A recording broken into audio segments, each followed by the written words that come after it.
down to Avali and the victorious mid laner. Thanks, Freak. I am here with Mr. Bench Me, and I'm going to take you down the first chance I get. Jensen, congratulations on the game. Game 1, first game of the year, and you're taking down your old team. Does this victory just make that win all the more sweet? Yeah, in a way. I mean, I would be really sad if I lost to Cloud9 because I think a lot of people would have gone after me in that case, you know, and won my head. But since we won, it's definitely a good feeling. But I feel like we played kind of sloppy, but, you know, in the end, all that matters is that we got the win. I mean, you say that the team played a little bit sloppy, but I mean, I thought you guys looked really put together. You were completely stomping on Cassiopeia. How's your transition been to the team so far? In the start, it was a little rough, I'd say, but I think we synergized pretty well together and all figured out our role pretty fast within the team. And I think we've been playing together really well in practice. So far, it's actually been really good. Like, I don't think I've ever had practice go as well as it did before, so that's definitely something good. Besides the role of mid lane, has your role on the team changed since coming from Cloud9? I wouldn't say so.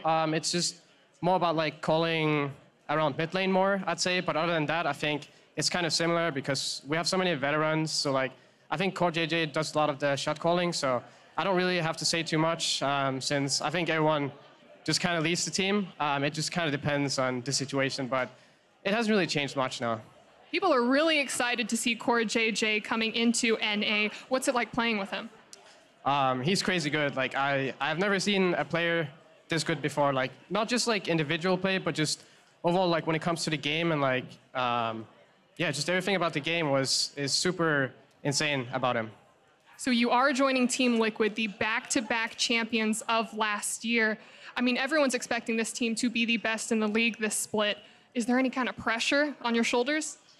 I'd say there's definitely some pressure, but it's nothing that really affects me. I mean, I made this change because I want to win as well myself, and I feel like at this point I've been playing for 3.5 years and I haven't won yet, so it's something that needs to happen this year. And then, I mean, the main goal was also just international. I think with this roster, we have a lot higher ceiling, and I think we can do something at international tournaments. Looking forward to seeing it. Jensen, thank you and congratulations again. And for more on the game, let's hear from the State Farm Analyst Desk. Thank you very much, Avali. TL, our defending champions, picking up that first victory of the split in the rematch versus Cloud9. But of course, as was mentioned before the game, all of our focus was on that mid lane. Jensen against his replacement in Niski. So I want to dive straight into that matchup. Quite clearly, Jensen came out on top. His scoreline was fantastic. But how do you felt Niski dealt with this kind of pressure in his first match of the LCS Spring Split? Well, Niski was doing really well in lane phase, and then he made some questionable decisions, such as this flash, trading for the jungler's one. So for a mid laner, you almost never want to trade your flash for a jungler's, because they don't need it to be safe or play safe, but you need yours to stay alive. And he gets punished for this later when Sign comes down and roams on him, and that really gets pressure going in Team Liquid's favor. And it just makes it hard for him to do things when he doesn't have that pressure. But then later the game goes on, he starts bringing it back. Like in these team fights in the mid game, he really shows his prowess of a player when he's able to find these picks and these kills. So I would say his lane phase was a bit questionable due to like one thing he did, but his mid-game playing was really impressive. And to be fair, you know, not every team is going to punish that mistake flash. I think it was really a heads-up play by Team Liquid to go punish that timing window and having him rode down.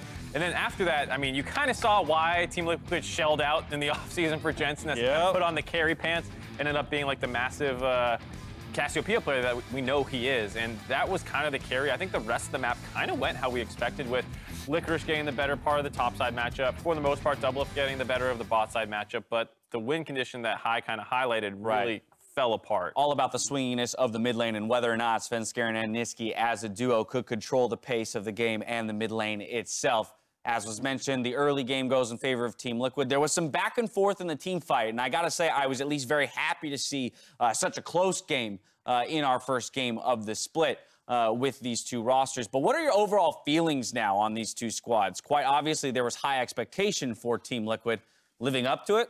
Oh, for sure. I mean, like, I was watching Core JJ pretty closely, and like his accuracy with Braum Qs and just knowing when to go in and when not to. I thought he had a really impressive debut performance. Obviously, there's a much larger spotlight on the grudge match of Jensen versus old, C9. But I thought Core JJ looked super good, Jensen looked super good, and then the rest of the Team Liquid still looked like the strengths that they have from last season. So I think the train's going to keep rolling. Honestly, like, they built a star-studded roster, and they're looking to win Worlds, and it really showed here. They got a new mid laner that is like this huge carry, and they have Doublelift with this huge support now. So once again, they've created this narrative where they want to be the best in NA and do well at Worlds, and I think they have the talent to do that this time around. Yeah, without a doubt, they look very strong here in the first game of the split. Cloud9, even in the loss, how do we feel about this roster? Because it's one of the rosters we've heard about having the most time to develop that synergy, early trip over to Korea for the boot camp. So they have spent a lot of time working this new roster into shape. Even in the loss, how do we feel?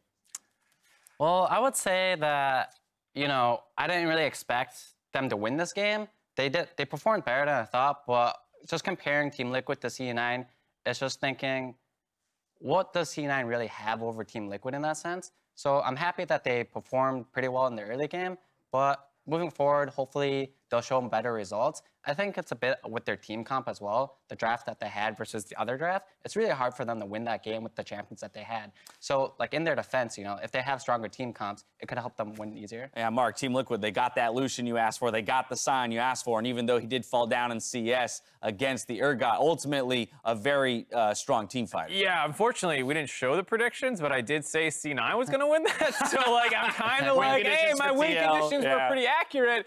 And then I got my prediction wrong. So I was on the same train as you. I thought C9 would open the season hot and that TL would kind of have to warm into it like they did last year. But they start out their split with a victory. It's time for us to step away. When we return, Ovly meets up with owners Reggie and Nadeshot to get their thoughts on their offseason moves. We'll see you here after the break.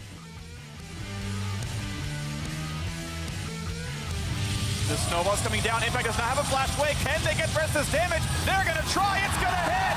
And the first blood of LCS goes to Cloud9 Svenskeren. This damage. Sneaky taser numbered. One more auto attack and a solo kill. Catch an ulti. I'm coming up with you guys.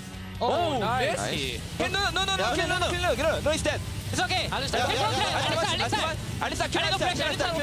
And they're going to try the 4v4. It's low health bar, so according to they pushed away. How tanky is Urgot? And it's not tanky enough. Jensen is unstoppable. Oh my goodness. They're going to fall as well. And it's 4 versus 2. And Team Liquid will pick up where they left off, knocking down Cloud9 in North America.